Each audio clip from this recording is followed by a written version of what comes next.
How to actually run a faster marathon, not just zone 2. 6 years ago, I ran my first marathon, a 3:05, and 7 months later, I ran a 2:46 marathon. I was chasing my Olympic goal, but along the way, I made every single mistake possible. Because if you know my story, I went from pretty much zero running about once per week, to aiming for the Olympics and running 6 days per week. I just knew nothing about running back then. And that's why I made so many mistakes, because there's so many things that were conflicting with my values of training harder and no pain, no gain, and not making progress unless it's really, really hard. Those values were so ingrained in my head that I just kept making all these mistakes again and again. That's really why I started this YouTube channel, because I see so many other people and channels who are all about that no pain, no gain. And while I definitely believe that it works as inspiration for some people, I also think that there are a lot of people out there who are putting in the work, yet it's just holding them back, just like it did for me, because they are doing too much and their bodies are not absorbing the training, and it's leaving them injured or stagnating because they're not benefiting from the training and progressing. Last year, I had such a comeback year. It was when I ran my highest mileage week ever at 85 miles, and it just really shifted this belief that I had made in my head that I was not able to handle high mileage. I thought, I kept listening to people talk about how, high mileage isn't everything and it's not for everyone. I kept listening to those people instead of really figuring out, okay, why is it that other people are able to handle this higher mileage and I am not? And I'm so glad that I kept learning and I kept finding the right people to help me, because that's how I'm sitting in this sofa and talking to you guys and sharing my experiences. Because like I said, last year I had a really breakthrough year. I was running my highest mileage week ever. I ran an 18:13 5K, which means that I'm pretty much back into the shape that I was in 2019, except this time in a so much more sustainable way. And I know so much about running and training in my body that I didn't back then. So I'm able to make decisions that I'm sure are just going to compound and leave me to reach that Olympic goal that I have in 2028. And I also went from a 1:30 half marathon in 2023 to a 1:25 half marathon in 2024. And I even think that I was a little bit overtrained going into that half marathon. So I think that I was in better shape, learning from that mistake too. That's all a part of the journey. But in this video, I'm going to share with you my top 3 tips for running a faster marathon. Not by just logging slow miles, but by training with intention. And lastly, I'm going to share a key mindset shift that will help you from getting lost in all the conflicting running advice out there. Tip number 1 is going to be to add more miles or kilometers at threshold. So why? The threshold pace is the effort in which your body is able to clear lactate at the same pace as lactate accumulates in the blood. So basically, lactate production and clearance are balanced. And this is going to be the effort which a highly fit individual, an endurance athlete, is going to want to race their half marathon at. And you're going to want to race just below your lactate threshold for a marathon if you're very fit. Not saying that, everyone is going to be racing at their lactate threshold. However, by training a lot at lactate threshold, you are going to be able to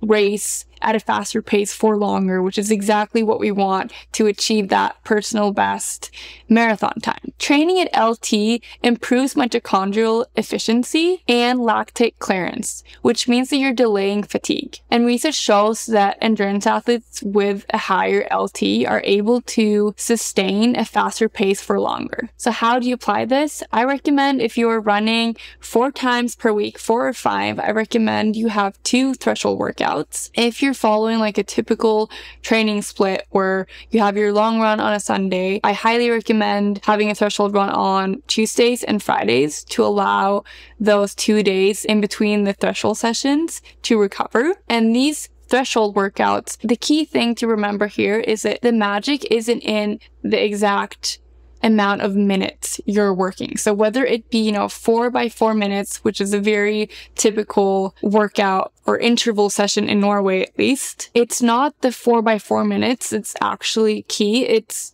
what effort you're doing those 4 by 4 minutes at. So if you're doing that at threshold, basically what that means is that it's a sustainable pace and you shouldn't need too much recovery. So you should not be just completely destroyed after that workout. Even if you're then doing the 4 by 4 minutes, but you're really destroyed after, then it's not actually threshold, even though you're doing 4 by 4 minutes, if that makes sense. So my point is that it's not the specific time of the workout. So 4 by 4 or, 8 by 2 minutes.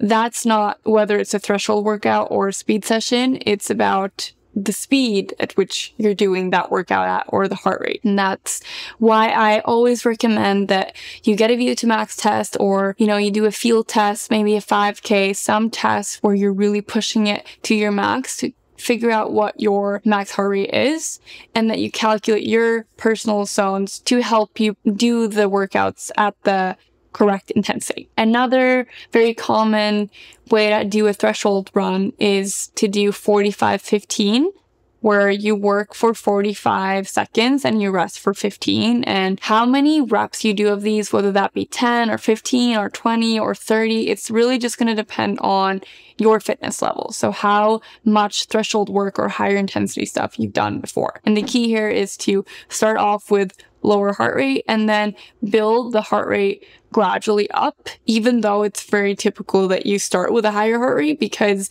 when you're not conditioned, your heart is just naturally going to be higher. It's just like really being patient in the beginning and sticking with the lower and then building gradually up. And the biggest mistake that I made and that I see so many of my athletes when they come to me is that they do their threshold runs too fast. Because like I've said so many times, I know I keep repeating myself, but it's just because I really want to drive these points in and make it really clear that the common mistake is to do threshold runs too fast. Threshold runs, yes, it's a harder workout, but think about, a pace you can sustain for an hour. It's still an hour, right? You shouldn't be needing to stop within a couple of minutes. Then we're going into, VO2 max. That's too high of an effort. You shouldn't be needing these breaks to actually get through the workout. The breaks are there for your body to just, lower the heart rate and to recover faster so that you can do more, not because you need the break itself. Tip number 2 is going to be to increase mileage gradually and smartly. Why, you might ask? Higher mileage increases your aerobic base, and your aerobic base is your foundation for success in the marathon. So 95 to 99% of the marathon is aerobic, which is why it's just so important to develop this base, and you do that through higher mileage, right? It's like with anything that you do in life, if you want to be good at it, you want to do it more. And that's why you want to be running more, and how you're going to be able to run more is going to be to lower your heart rate so that you're able to run more. If you look at the elite marathoners, right, they're running anywhere between 120 to 160 miles per week. And there's a reason why they're doing this. Again, this is because of this higher mileage. And when it comes to higher mileage, I really do believe that so many people can run higher mileage and have it work for them. Many more people that are doing it now, at least, if they're managing that intensity correctly. If you look at the elite marathoners, they're running 80% of their volume easy, right? And there's a reason for that. And they know what that easy effort is. When people talk about running their easy runs at a conversational pace, I've heard this definition many times. I think that definition, it's not that it's wrong, but I think that it's important to know who you're giving that advice to, because someone like me who heard, oh, you should be running in a conversational pace, I was able to talk during my threshold runs. Right? Maybe that's just me. I've seen it with my athletes too, that they're overdoing their easy runs, which is leading them to not being able to increase their mileage. And as we all probably know, you want to increase your mileage gradually over time. So the rule of thumb is no more than 10% per week. I'd say it's going to be much more important to increase in mileage through easy runs. So by like really slow runs, you're able to do so much more than that, even more than those 10% I've seen in my experience. I'm not gonna lie, I definitely increased by more than 10% at times, but it was so easy miles that I went from doing my easy runs at like 147 to 154 heart rate to like 130 and 120. And when I did that jump, even though, you know, I was increasing my mileage by more than 10% because intensity was so much lower, my body was just like really absorbing that. Like that, I had no problem and I didn't have any injuries because of that. So that's also a way to increase your mileage by a little bit more than 10% in a safely way, is by reducing that intensity significantly. And that leaves us to tip number 3, the last tip. Learn to rest and prioritize recovery. It's funny how running has taught me so much about myself. I've just realized that I am such a go-getter and high achiever. I've seen how that has impacted me negatively, especially in running, because stress is a thing, right? Stress, whether it be physiological stress through running or psychologically, if you are someone like me who is just like, you know, balancing a full-time job and your parent and everything with the house, everything with the kids, life in general is stressful. And then say you're very ambitious with your work and you're working a lot of hours, not just, you know, at work, but at home as well. It's a lot. And you're not allowing yourself to rest and to really recover from all that training. And I think that it's very common for people like me, and probably you too, who sign up for a marathon to be this personality.